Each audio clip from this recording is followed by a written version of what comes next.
What's happening, guys? My name is Adam, aka Speedy Spectrum, and welcome back to Let's Play and Dub The Legend of Zelda Link's Awakening for the Switch.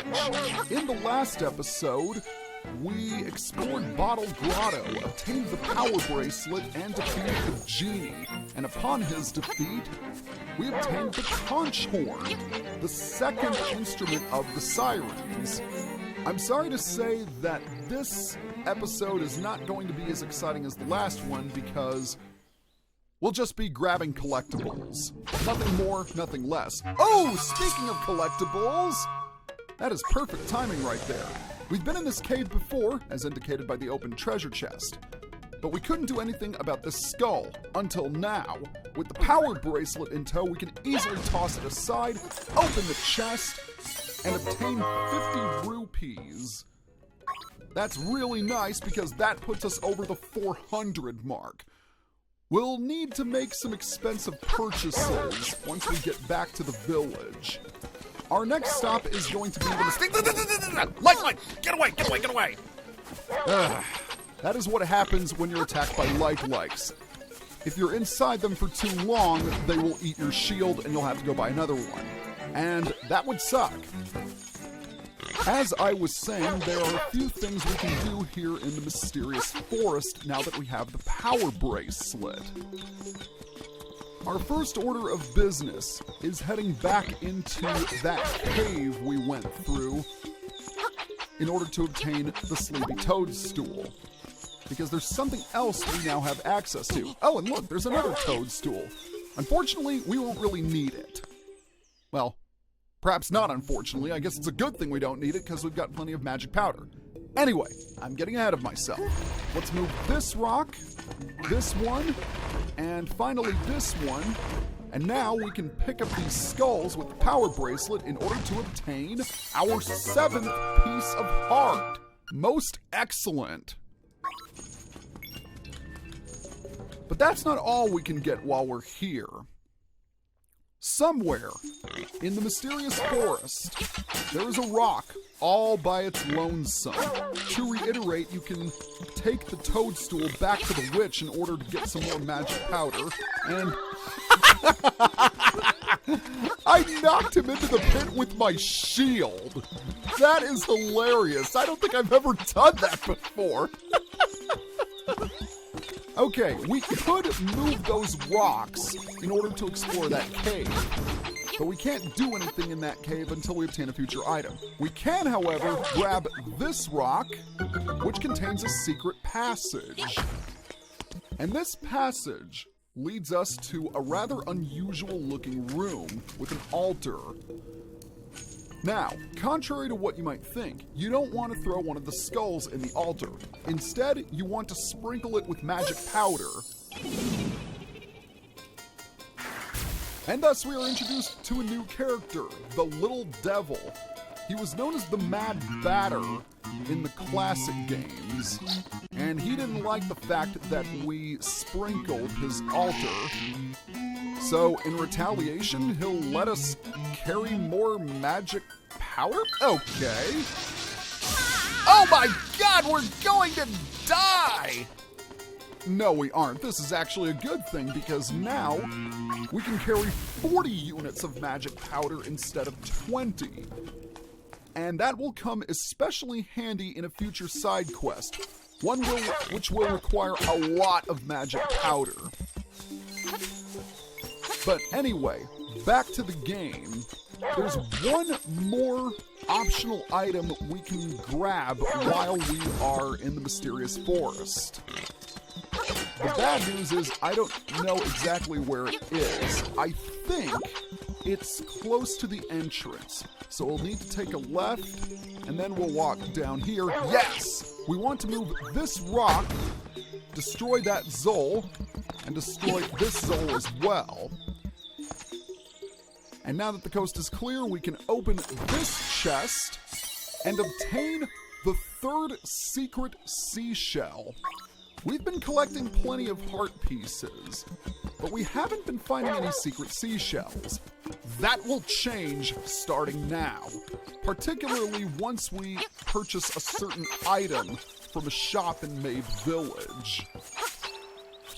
But before we do, we must sadly say goodbye to our good buddy Bow Wow. You've been a great dog. So let's talk to Madam Meow Meow. I'm pretty sure she's glad that she has her doggy back. And guess what she's going to give us in return? A wonderful item? No, she's just going to kiss us. I think this actually might heal you. I don't know for certain. But, yeah, I was hoping that we would have obtained a piece of heart or maybe even a secret seashell. But I guess not everyone is made of collectible items. Now that we're in Maeve Village once again, we can obtain more rupees, which is good because we need to make a purchase at the shop. Now, there is something rather special about this shop that I will show off in a future video. The 2 items we want to obtain, actually 3 items now that I think about it, are right here. First, we want to purchase this shovel. 200 rupees. Yes, it is expensive, but it is worth it. You got a shovel. Now you can feel the joy of digging. All you have to do is set it to the X or Y buttons on the sub screen. Contrary to what people might tell you, the shovel is not optional. You need it to progress through the game. And we have a couple more rupees to spare, so we'll also grab this piece of heart while we're at it. Now, chances are, unless you farmed some rupees, you're not going to have enough. And if that's okay, you can leave it aside for now and grab it later. Okay, our final purchase. Oh, wow! Oh, I actually didn't know that. That was our 8th piece of heart, so now we get a new heart container. I was not paying attention. Lastly, we're going to purchase these bombs. Thankfully, they're only 10 rupees. The bombs are going to come in handy because with them, we can destroy cracked walls. Now, I want to briefly walk into the shop. There's a new item available for purchase, the bow and arrow. As you can see, it costs 980 rupees. It's really, really expensive. The good news is that we don't need it for quite a while. But with the shovel in hand, let's go ahead and test it out. Now I'm going to head to Bow Wow's house for a moment because think about it. What do dogs like to do? Bury stuff. And if we check the doghouse, more specifically, the bottom right corner of the doghouse. Oh, come on, Link. Just dig it up. Well done, Link, obeying orders. We have a secret seashell. Number 4 in our collection. Speaking of secret seashells, we're going to obtain yet another one. But as for where we're going to obtain it, well, that might surprise you because we're actually going to head all the way back to the Tail Cave. Because if you remember, there was one room in the Tail Cave we could not access because we had no way of blasting walls. Well, now we do, courtesy of the bombs. And I think it's kind of cool that we can come back to previous dungeons and unlock stuff we couldn't access earlier, and this is not the right way now that I think about it. Kind of reminds me of Banjo-Tooie in a way. Because if you've ever played that, you know that you can't obtain all 10 jiggies during your first voyage to a world. You have to wait until you get future abilities from jam jars before you can grab all the collectibles. So it's kind of cool that Link's Awakening did something like that several years earlier. Because I think Banjo-Tooie was released in the year 2000? If memory serves, it doesn't always serve me well. Alright. Ow! Jerk! Why can't you die already? Thank much. It's this cracked wall. Now that we have the bombs, we can blow that wall away. Bombs are pretty simple to use. You can set a bomb and then you can lift it and throw it, and then it will explode. But be sure you aren't standing too close to the explosion, otherwise you'll get hurt. Inside this chest is, you guessed it, a secret seashell, number 5. So that is it for the tail cave. Now we truly have obtained everything in here. There's also something else we can do.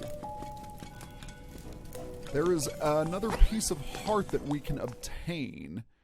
And believe it or not, it's pretty close to the village. In fact, it's just a hop, skip, and a jump. So let's head back to the village and obtain it.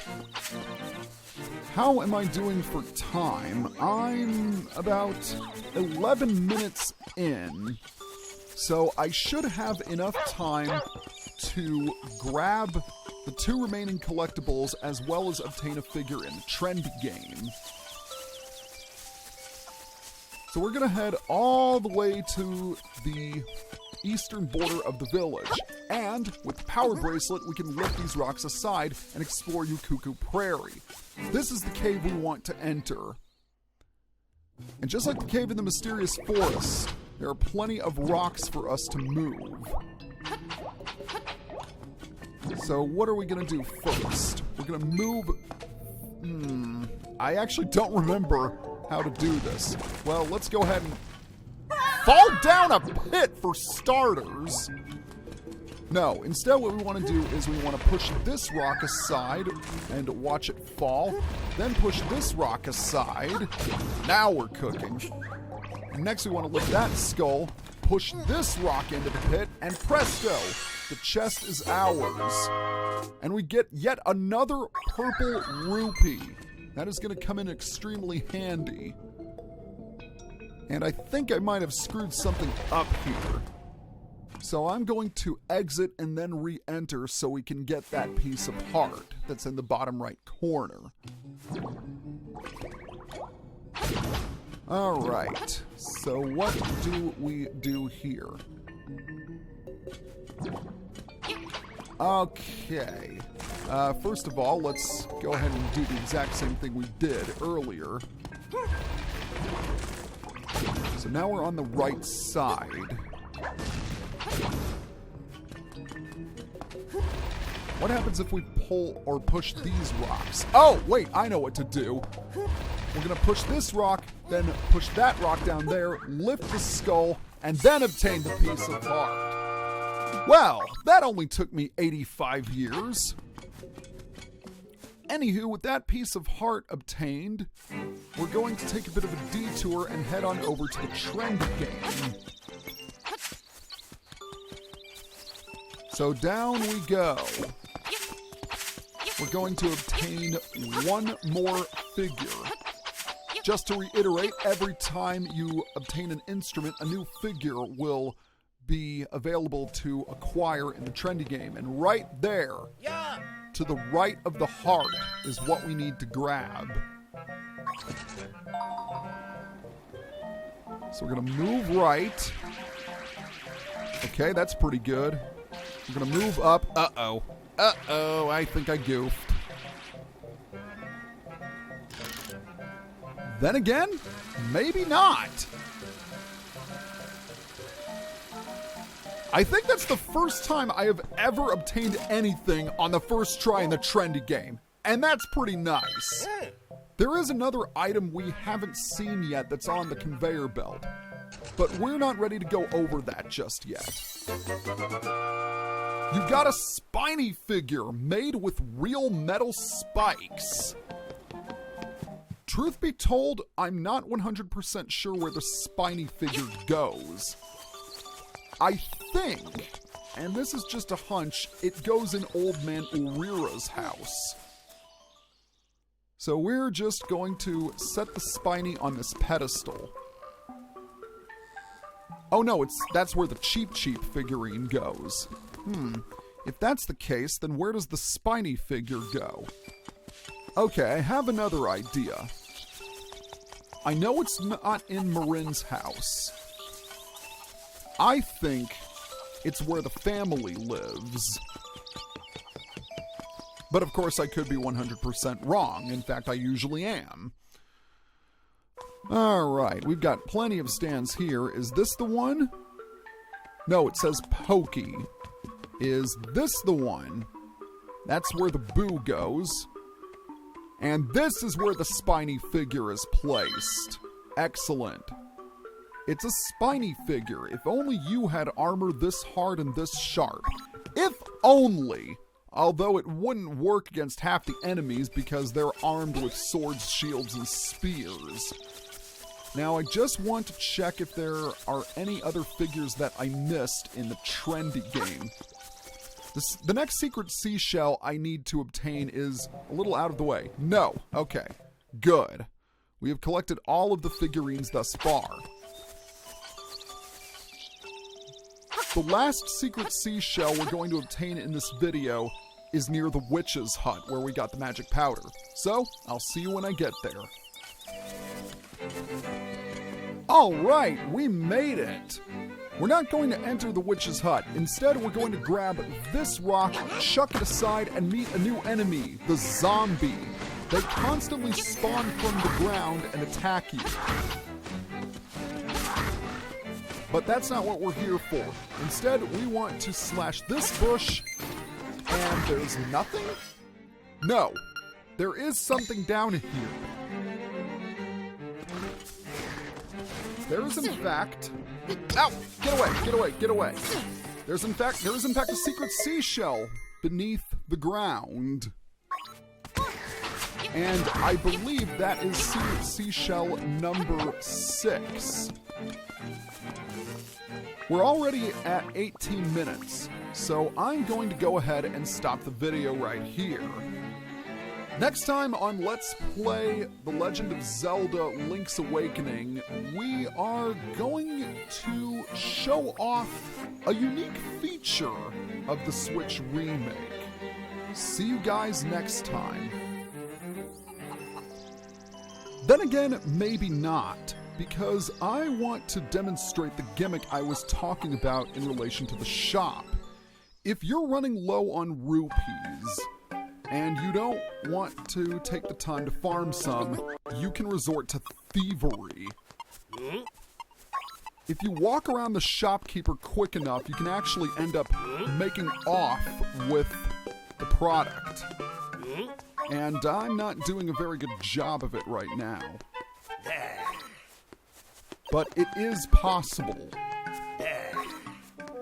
And I was able to do it once before in my practice run, but yeah, you just gotta walk around him and he keeps catching me.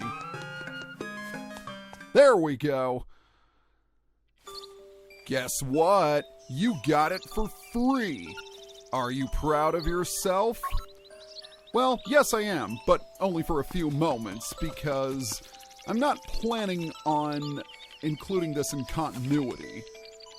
When you steal something from the shop, your name gets changed to Thief. But there's something else. Should you try going back into the shop again, the shopkeeper is none too pleased with you. Now we're going to pay the ultimate price. He's gonna fire a freaking lightning bolt at us, and it is insta-kill. No fairies, no secret medicine, nothing can protect you from that. Forget Ganon, the shopkeeper is the ultimate power in the Zeldaverse.